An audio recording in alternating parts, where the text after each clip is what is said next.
आज जिस किस्त की हम बात कर रहे हैं वो पूरी तरह राजों और ख्वाहिशात के टकराव पर बनी है।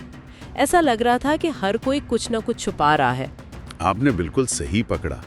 एक तरफ खानदान है, जिम्मेदारियां हैं, और दूसरी तरफ दिल की मर्जी।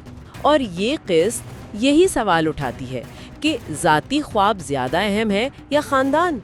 बिल्कुल। और जब ये दोनों चीजें टकराती हैं तो क्या होता है? हमें इसका जवाब 3 अलग अलग कहानियों में मिलता है, और हर राज पिछले से ज्यादा गहरा है। अच्छा, तो सबसे बड़े राज से शुरू करते हैं। जहान का अमेरिका जाने का ख्वाब। किस्त शुरू तो बहुत सुकून से होती है, बारान और दिलान। जी, वो अपने आने वाले बच्चे मीरान के बारे में बात कर रहे होते हैं। बहुत ही एक जिसे कहते हैं परफेक्ट फैमिली मोमेंट। लेकिन वो तूफान से पहले वाली खामोशी थी। बिल्कुल। असल कहानी तो जहान की है। जब वो दिलान को बताता है कि उसे अमेरिका की म्यूजिक एकेडमी में दाखिला मिल गया है, तो उसकी खुशी से ज्यादा उसके चेहरे पर खौफ नजर आता है। और वो खौफ सिर्फ बारान का है।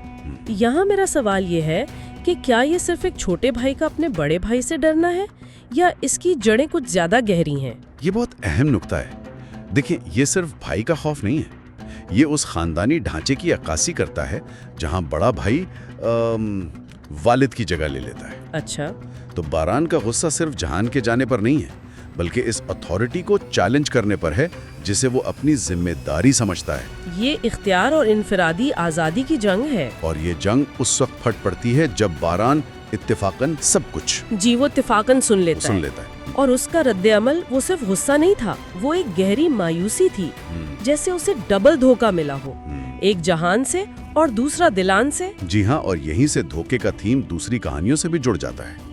मतलब खानदान के अंदर ये एहसास सिर्फ जहान तक महदूद नहीं है। आप हुसैन की बात कर रहे हैं? बिल्कुल। एक और सतह पर हुसैन भी खानदान को धोखा देने पर मजबूर हो रहा है, लेकिन उसके मकासद और खतरात वो बिल्कुल मुख्तलिफ हैं। हाँ, जवाहिर की वो फोन कॉल बहुत ही परेशान कुन थी। उसे ब्लैकमेल किया जा रहा है और उससे खानदान की जासूसी करने को कहा जा रहा है।